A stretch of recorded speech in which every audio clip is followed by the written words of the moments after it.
কি বিহু ঘুমঘাম থাকিব লাগে তো খবই নাই যে তুই সদায় মন মাৰি বহি থকাটো কি এখন অভ্যাস দে কি হ'ল কথাটো দাদাই কিনো কবি মই দুঘৰমানলৈ গৈছিলোঁ নহয় গৈ পিনে কৈছোঁ নহয় বলোৰামৰ ঘৰত গ'লোঁ মই ক'লোঁ বোলো হেৰি নহয় মোৰ দাদাই কৈছে বোলো এইবাৰ ৰোজটো খাম বুলি কৈছে অহাবাৰকৈ ডাঙৰকৈ পাতিম বুলি কৈছে ক'লোঁ বলোৰামে যিখনে মোক ক'লে মোৰ একদম মাথাটোৱে গৰম হৈ আহিলে মই সেইবোৰ কথাকে সেই মানুহজনীৰ গাঁৱত কৈ পেলাই এই জুই পুৱাই আছোঁ মই এতিয়া তাক মই ক'লোঁ বোলো সেই দাদাই মোক কৈ পঠাইছে মাঘ বিহুটো খাব লাগে আমি এবাৰ খানা মুঠি খাম সি আকৌ ক'লে বোলে মোৰনো পইচাই নাই এতিয়া বোলে 1 জানুৱাৰীত হেনো বোলে সেই পাৰ্টি হ'ল আকৌ সেই পিকনিকো গ'ল হেনো ক'বালে আকৌ এনেকৈ খৰচ চৰচ কৰি হেনো হেনো পইচা আনো এতিয়া মাঘ বিহুটোনো ঘৰতে হেনো মাংস 1 কেজি আনিব হেনো সেইভাগে খাম বুলি কৈছে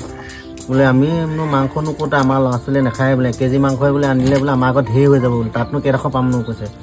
মাথাটোৱে গৰম হৈ আহিলে দাদা তই মোক পঠিয়ালি মোৰ এনেকুৱা কথা শুনিলে মাথা গৰম হৈ সেইটোকে ভাবি এতিয়া জুই পাই বহি আছোঁ মানে কি কবি আৰু এইবোৰ কথা সেইটো কথা মই তোক আগতে কোৱা নাই আমাৰ মানুহবোৰ সেই 31 ডিচেম্বৰ 1 জানুৱাৰী সেইবোৰতে অলপ ব্যস্ত নিজৰ মাঘ বিহুটোক লৈ ব্যস্ত নহয় মই তোক সেইদিনা তোক কি কৈছিলোঁ সেইকাৰণেতো তহঁতিবোৰে সজাগ কৰিব লাগিব মানুহবোৰক বুজাব লাগিব 1 জানুৱাৰী তেতিয়া তই চা 1 জানুৱাৰী বুলি ল'ৰা ছোৱালী চবেই পাৰ্টি খালে মাজতে আকৌ গাড়ী ঘোঁৰা লৈ পিকনিক বাহিৰলৈ গ'ল আৰু বাহিৰলৈ যোৱা দিনটোতে গাঁৱৰ আকৌ বোৱাৰী কেইজনমানে গৈ পেলাই সিহঁতি সেইফালে গ'ল বুলি কৈ তাত খালেগৈ চাচোন সেইটো কৈছে কওক বা আনন্দ কৰিছে আমাৰ আপত্তি নাই কিন্তু মাঘ বিহুটোক লৈ সচেতন কেলে নহয় মাঘ বিহুটো লৈ সচেতন নহয় কিন্তু ৰাতিলৈ চাবি এটা একদম পলিথিন এখন তৰিব ভেলাঘৰ এটা থাকিব তাত সেই কেইটামানে গৈ পিনে একদম পকেটত জাপ লৈ পিনে এই জাত খেলিব সেই অশুভ পৰম্পৰাটো হ'লে ঠিক কৰিব কিন্তু এই যে দিনটো যে তাতে সকলো পায় যে 50, 10, 20 যি যেনেকৈ পায় কাৰোবাৰ ঘৰত নোৱাৰিব পায় তেওঁৰ ঘৰৰ পৰা যদি 20 টকা দিয়ে 20 টকাই লৈ আহিব লাগিব কিন্তু আমি যে সকলোৱে মিলি যে ৰোজটো খাব লাগে সেইটো কথা নাই কি বলোৰামে তোক কি তেনেকৈ ক'লে তাৰ গাতো দুখ নাই ঘৰখনে উৎপাত কৰিছে যাবই লাগিব পিকনিক পঠিয়াবই লাগিব কিন্তু মাঘ বিহুত এতিয়া সেইও বুজি উঠা নাই তই ভালদৰে বুজাই থৈ আহিলি নাই তইতো বুজাব নোৱাৰিলি মই ঠিকেই গম পাইছোঁ শুন মাঘ বিহুটো আমাৰ বুকুৰ আপোন মাঘ বিহুটোত আমি পূৰ্বৰ পৰম্পৰা অনুসৰি ভেলাঘৰটো আমি ধেনু ভেৰুৱাকৈ বনোৱা হয় নৰা দি খেৰ দি বনোৱা হয় আৰু তাতে এটা কাঠৰ মেজি তৰা হয় আৰু মেজি দি সকলোৱে দিনটো ভোজ ভাত খাই সেই মেজিটো ৰখে বয়সস্থকেইজনে ৰাতিপুৱাই সকলোৱে সেৱা সৎকাৰ কৰি মেজি জ্বলায় যে অপয়া অমংগল সকলো দূৰ কৰে বুলি কয় মেজি জ্বলালে সেইটোহে আমাৰ পৰম্পৰা সেই পৰম্পৰাটো ৰাখিবলৈ আমাৰ মানুহৰ গাত তৎ নাই মই তোক আগতে কোৱা নাই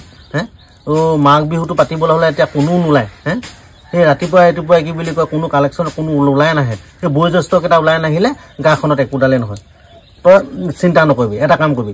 তয়ো ওলাম ময়ো ওলাম আমি ওলাম প্ৰত্যেক ঘৰলৈ যাম গৈ পিনে এবাৰ অন্ততঃ খানাটো খাম যি যেনেকৈ পইচা দি আমি তুলি আনিম আৰু একেলগে আমি সাজ খাম কণ ল'ৰা ছোৱালীৰ মাজত যদি যোনে যেনেকৈ সেই মাইকেলা আনি দিম সিহঁতি কবিতা আবৃত্তি কৰিব আৰু এইবাৰ মেজি তৰাবাৰ নহ'ল বৰ তাৎক্ষণিকভাৱে হ'ল অহাবাৰকৈ মেজি তৰিব লাগিব আমাৰ যিটো পৰম্পৰা আমি ৰংঘৰ কাৰেংঘৰ বনাবলৈ দৰকাৰ নাই নহয় আমাৰ পৰম্পৰা মাঘ বিহু কি ভেলাঘৰহে এই এনেকুৱা ভেলাঘৰ এটা বনায় আৰু কাঠৰ মেজি থাকে আৰু সুন্দৰকৈ এসাঁজ খাই পিনে মেজিটো ৰখে জ্বলায় সেই পৰম্পৰা ৰাখিবলৈ হ'লে আমাৰ হাতত তৎ নাই কিন্তু 31 জানুৱাৰী 1 জানুৱাৰী 31 ডিচেম্বৰ এইবোৰ হ'লে খাবলৈ আমাৰ মানুহৰ পূৰা টকা পইচা ওলায় কিন্তু এতিয়া 50 টকা পইচা দিবলৈ আমাৰ মানুহ নোলায় সেয়াই হ'ল অসমীয়া নিজৰ পৰম্পৰাটোক হ'লে একদম মানে আওকাণ কৰিব আৰু লোকৰ সেই পৰম্পৰা কৃষ্টিবোৰ হ'লে আদৰি ল'ব এইবোৰ হ'বলৈ দিব নোৱাৰি মুঠতে আমি ওলা তই ভতিজা তই ওলা মই বিমলা ওচৰলৈ যাম তাকো মই লৈ ল'ম লৈ পিনে আমি অন্ততঃ আমি এইবাৰ ভোজটো ভালকৈ খাব লাগিব বুজিছনে তই মুঠতে চিন্তা নকৰিবি এইবাৰ আমি দুইটাই যাম বুজিছ ওলাবি না তই মুঠতে ওলা ব'ল যাওঁ ব'ল